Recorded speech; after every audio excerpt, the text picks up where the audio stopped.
Assalamualaikum warahmatullahi wabarakatuh.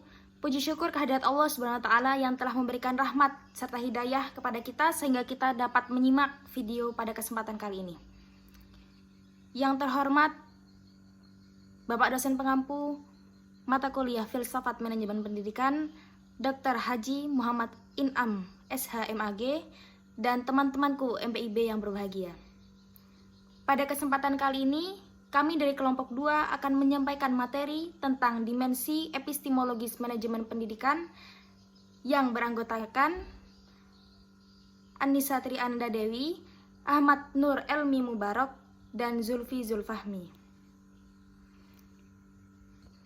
Baiklah, langsung saja ke materi yang pertama. Untuk materi yang pertama yaitu pengertian dimensi epistemologi. Epistemologis berasal dari bahasa Yunani, dari kata episteme yang berarti kata dan logos yang berarti teori.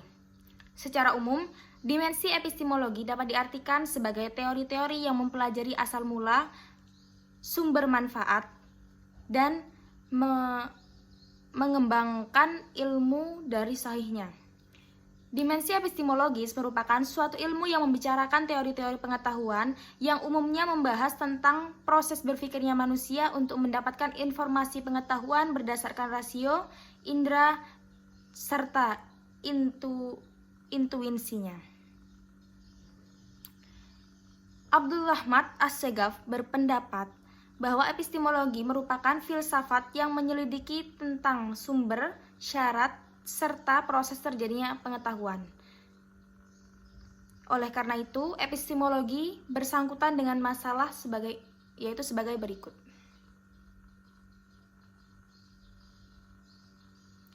Yang pertama, filsafat, yaitu sebagai cabang ilmu dalam mencari hakikat dan kebenaran pengetahuan. Yang kedua, metode, yang memiliki tujuan untuk mengantarkan manusia mencapai pengetahuan, dan yang ketiga yaitu sistem yang bertujuan memperoleh realitas kebenaran pengetahuan. Epistemologi adalah cabang filsafat untuk menghasilkan proses melahirkan ilmu, sedangkan pendidikan merupakan wadah bagi manusia untuk mengakses ilmu. Oleh karena itu, pendidikan harus memiliki rancangan dan penerapan. Nah, rancangan dan penerapan ini harus sesuai dengan landasan epistemologi, yaitu yang benar, tepat, dan ilmiah.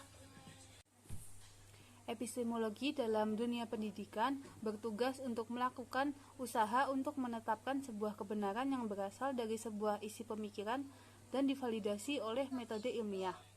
Itulah mengapa epistemologi dalam pendidikan juga berperan penting sebagai sarana untuk mengetahui berbagai variasi kebenaran pengetahuan. Epistemologi dapat membantu agar manusia tidak mudah terjebak dalam sebuah pemahaman tertentu yang belum divalidasi kebenarannya, terutama di zaman sekarang ini yang dengan mudahnya kita menemukan informasi yang tidak benar di media sosial. Dengan menerapkan epistemologi dalam pendidikan, kita dapat memerangi hoaks yang semakin hari semakin menyebar ini. Manusia adalah makhluk yang memiliki pikiran dan akal. Terkadang tidak semua manusia memiliki pola pikir dan akal yang sama. Isi kepala manusia itu berbeda-beda antara satu dan lainnya. Dan sesungguhnya manusia itu tidak bisa hidup dengan mengandalkan satu kebenaran pengetahuan saja. Kita membutuhkan beragam kebenaran pengetahuan untuk memantapkan langkah kita ke masa depan. Semua itu bisa didapatkan dengan mengenyam pendidikan. Assalamualaikum warahmatullahi wabarakatuh. Di sini saya akan menjelaskan tentang dimensi epistemologis manajemen pendidikan. Dasar epistemologis diperlukan dalam manajemen pendidikan atau pakar ilmu pendidikan demi mengembangkan ilmunya secara produktif dan bertanggung jawab. Sekalipun pengumpulan data di lapangan sebagian dapat dilakukan oleh tenaga pemula, namun telaah atas objek formil ilmu manajemen pendidikan memerlukan pendekatan fenomenologis yang akan menjalin studi empirik dengan studi kualitatif fenomenologis. Pendekatan fenomenologis itu bersifat kualitatif, yang artinya melibatkan pribadi dan diri peneliti. sebagai instrumen pengumpul data. Karena itu, penelaah dan pengumpulan data diarahkan oleh pendidik atau ilmuwan sebagai pakar yang jujur dan menyatu dengan objek.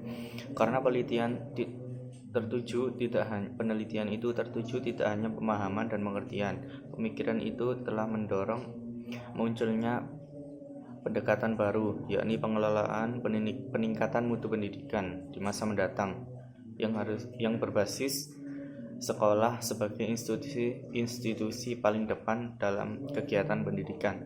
Pendekatan ini kemudian dikenal dengan manajemen peningkatan mutu pendidikan berbasis sekolah, yaitu School Based Quality Management, atau dalam nuansa yang lebih bersifat pembangunan, yaitu development, atau disebut School Based Quality Improvement.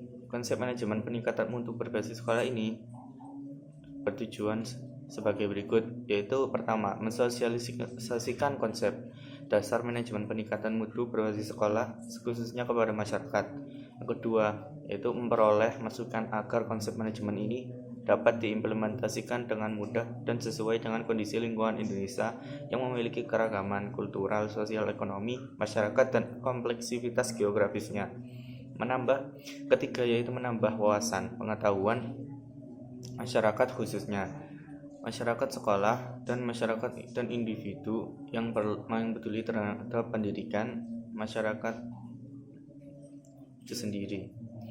Yang keempat, yaitu memotivasi masyarakat sekolah untuk terlibat dan berpikir mengenai peningkatan mutu pendidikan pada sekolah masing-masing. Yang kelima, yaitu menggalang kesadaran masyarakat sekolah untuk ikut serta secara aktif dan dinamis dalam mensukseskan mutu pendidikan. Sekian penjelasan dari saya. Baiklah, cukup sekian materi dari kami. Apabila ada kesalahan mohon dimaafkan, dan terima kasih telah menyimak sampai akhir. Assalamualaikum warahmatullahi wabarakatuh.